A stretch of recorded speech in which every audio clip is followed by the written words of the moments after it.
I've secured a All India rank 1727, general category 1031, and a score of 670 out of 720 in NEET UG this year.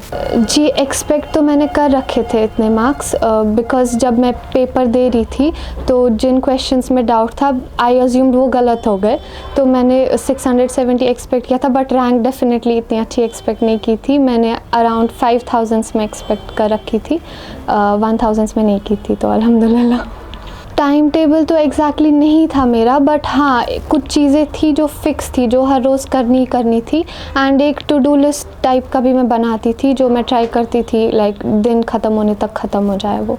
10th तक तो पता ही नहीं था NEET जैसा कुछ होता भी है। इनफैक्ट जब टीचर ने पूछा था एक बार नेगेटिव मार्किंग होती है, तो मुझे पता ही नहीं था नीट क्या होता है। तो 11th में जब मैं चढ़ी तो तब मुझे पता चला नीट एग्ज़ाम रहता है, ऐसे होता है, ऐसे करना है। तो हाँ, तब 11th में डिसाइड किया था देना। कंप्यूटर साइंस में है एक लाइक बाई साइड इंटरेस्ट ऐसा, बट मेन मेरा मेडिसिन ही था। चाइल्डहुड से यही है कि डॉक्टर ही बनना है और कुछ कभी सोचा ही नहीं।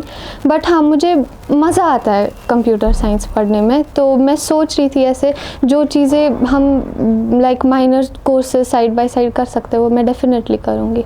Definitely, self-study with or without coaching is the most important factor exclusively. There is like nothing that can replace self-study. If you are in a coaching but you are not studying enough yourself, you won't make it through.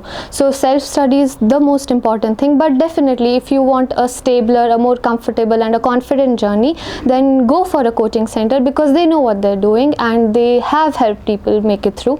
So yeah, get yourself enrolled in a coaching center. But it's not like it's impossible without a coaching. तो 12th में मैंने आकाश institute से coaching ली थी, and they've been very helpful because 12th तो था ही, 12th में तो मिला ही बहुत ज़्यादा बूस्ट, बट उन्होंने जो अपने ऑनलाइन पोर्टल के थ्रू मुझे 11th का भी मटेरियल एक्सेसिबल रखा था। तो जो टॉपिक्स मैं नहीं कर पाई थी 11th में वो मैंने वहाँ से कवर कर दिए थे। मैंने उनकी मॉड्यूल्स भी यूज़ किए 11th के लिए ऑनलाइन कोर्स के थ्रू, एंड उनकी वजह से मतलब मुझे इतना स्ट्रॉन्ग होल्ड आ गया था कि लास्ट में मैंने फिर छोड़ दिया, मैंने फिर से खुद ही पढ़ना स्टार्ट कर दिया था। तो या that's all because of Akash. And देखिए मतलब यूजुअली कहते हैं ना नीट के लिए 11th 12th का रहना चाहिए स्ट्रॉन्ग, बट एक्चुअली में आपके बेसिक्स भी बहुत स्ट्रॉन्ग होने बहुत ज़्यादा ज़रूरी है। You need to have strong basics because if you don't have them then 11th 12th पे प्रॉब्लम रहेगी उन टॉपिक्स में जो टीचर कवर नहीं कराएगा, बिकॉज ही और she will expect that you know them from primary classes. तो मेरा जो स्कूल था दे मेड श्योर मेरे कॉन्सेप्ट सारे बड़े अच्छे से क्लियर थे, specially my biology right from grade 6 it's been very strong. और इसी की वजह से मतलब 11th में मैंने NCERT पूरी खुद ही कर ली कवर अब सारी। तो मतलब बहुत ज़्यादा हेल्प मिलती है आपको आपके स्कूल से because they build your basics. And मेरे teachers I know them because of course childhood से वहीं पे पढ़ती थी एंड आई वॉज रेगुलर, तो मैं टीचर्स को जानती थी अपने, सो दे वर ऑल्सो वेरी सपोर्टिव। वो क्लास के बाद भी ऐसे मतलब कॉल कर रहे थे कि सब ठीक है, कुछ हेल्प तो नहीं चाहिए ऐसा।